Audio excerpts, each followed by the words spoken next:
আজকে তো 250 কোটি মুসলমান, 60টা মুসলিম দেশ।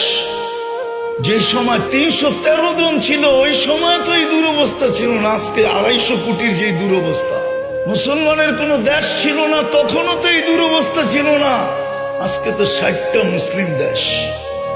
ওই সময় তো এই দুরবস্থা ছিল না, যখন পেটে ভাত ছিল না, শরীরে কাপড় ছিল না, পায়ে জুতা ছিল না, মাথা গোছার টাই ছিল না, তখনও তো এই দুরবস্থা ছিল না। আজকে তো মুসলমানের চেয়ে খায় না কেউ, বেশি খায় না। দুনিয়ার কেউ মুসলমানের চেয়ে বেশি আইটেম চিনেও না, খায়ও না। এই জন্যই তো আজকে দুরবস্থা। নাইলে আমার যুগ বিয়োগে তো মিলে না। আপনাদের মিলে কিনা জানি না। আমি 14 বছর আগে ফিলিস্তিন দেখছি, 14 বছর আগে। এই 2 চোখে দেখছি, এই 2 চোখে, এই 2 পায়ে আমি চষা বেড়াইছি। এই জন্য আমার ভিতর চোখ বিয়োগ মিলে না যে ফিলিস্তিন মাটির সাথে মিশে কি করা, ওইখানে বোম ফাটে কি করা, ইরাক মাটির সাথে মিশলো কি করা, ওইখানে বোম ফাটলো কি করা। ফিলিস্তিনে তো ইব্রাহিম খলিল ঘুমাইতেছে ওয়াদিয়ে খলিলে, আরেকদিকে যদি তাকাই তো মুসা আলাইহিস সালাম ঘুমাইতেছে কসিবে আহমারে।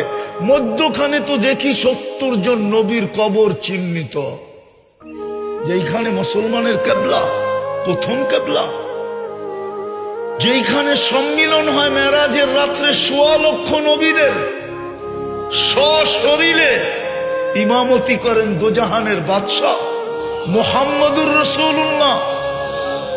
প্রশংসা শুনান আল্লাহর, ওইখান থেকে টেক আপ করেন আরশে। ওইখানে ঘটে কি করা? আল্লাহ করে তো করে কি? আল্লাহ তাকান না তো তাকান না কেন? খলিল তো ইত্তাখাযাল্লাহু ইব্রাহিমা খলিলা, আরেকদিকে কালিম তো ইত্তাখাযাল্লাহু মুসা কালিমা। একদিকে তো কালিম, একদিকে তো খলিল, মধ্যখানে তো 70 জন নবী শুয়ে আছে। ইরাকে বোম ফাটলো কি করে? তাকাইয়া যদি দেখি তো দেখি পিরানে পীর ঘুমাইতেছে, আরেকদিকে যদি দেখি তো শেরে খোদা আলী ঘুমাইতেছে, আরেকদিকে যদি দেখি তো কলিজার টুকরা হোসাইন ঘুমাইতেছে, আরেকদিকে যদি তাকাই তো ইমামে আজম আবু হানিফা ঘুমাইতেছে, আরেকদিকে যদি তাকাই তো 10 থেকে 12 হাজার সাহাবা ঘুমাইতেছে, আরেকদিকে যদি তাকাই তো দানিয়াল আলাইহিস সালাম ঘুমাইতেছে, যার ভালোবাসা আমাদের নবীজিকে দেওয়া হয়েছিল। জন্ম নেওয়ার পরে লম্বা কাহিনী, আম্মাজান যখন অনেক কাহিনী ঘটার পরে কোলে নিয়ে বসছেন তো ছাদ ফাইটা গেছে, কুয়াশা ঢুকতে শুরু করছে, সারা ঘর যখন আচ্ছন্ন হয়ে গেছে তো উপর থেকে আওয়াজ আসছে, গাইয়িবু হাদা তিফ, তাড়াতাড়ি বাচ্চাকে গায়েব করো। তুফু মাশারিকাল আরদিয়া মাগারিবাহা, সমগ্র জগৎ এই বাচ্চাকে ঘুরায় নিয়ে আসো।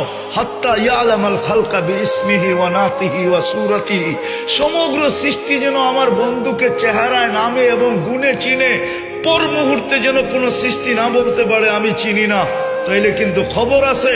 আম্মাজান বলেন গায়েব করে ফেললো। কোলে দেখি কিছুই নাই, কে জানি উঠায় নিয়ে গেল। উপর থেকে আওয়াজ আসলো, আরিদু আলাইহি কুল্লা রুহানি, সমস্ত রুহানি জগতের জিনিস এই বাচ্চার সিনার ভিতরে বড়। মিনাল জিন্নি ওয়াল ইনসি ওয়াল মালাইকাতি ওয়াল ওয়াক্তি ওয়াত তায়র, জিন, ইনসান, ফেরেশতা, চতুষ্পদ প্রাণী এবং পাখির ভালো গুণটা পর্যন্ত ঢুকাও। তারপরে আওয়াজ আসছে, 20 নবীর 20টা গুণ দাও।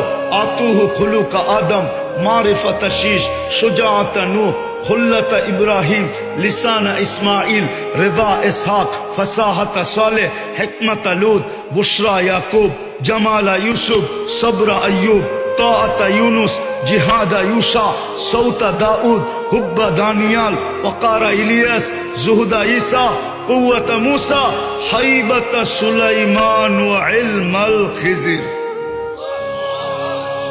20 জনের 20টা গুণ। তারপরে কে জানি বলতেছিল নবী রসুল তো 1.25 লক্ষ। উপর থেকে আওয়াজ আসছে, অগমিদুহু ফি জামি আখলাকিন নবিয়িন, সমস্ত নবীদের আখলাকের ভিতরে ডুবায়া দাও। তো দানিয়াল আলাইহিস সালামের খুব দিছিলেন, ওই দানিয়াল তো ইরাকে ঘুমাইতেছে। 10 জন খানিক নবী তো ইরাকে ইতিহাস পাওয়া যায় ঘুমাইতেছে। ওইখানে বোম ফাটে তো ফাটে কি করে? আমি বিরোধিতা করতেছি না, যাদের এতেকাদ পীরদের উপরে, তো পিরানে পীর তো এখানে ঘুমাইতেছে, বোম ফাটলো কি করে? যাদের এতেকাদ আলী আর হোসাইনের উপরে, তো আলী আর হোসাইন তো এখানে ঘুমাইতেছে, বোম ফাটলো কি করে? আমারে বুঝান না, আমার তো যুগ বিয়োগ মিলে না।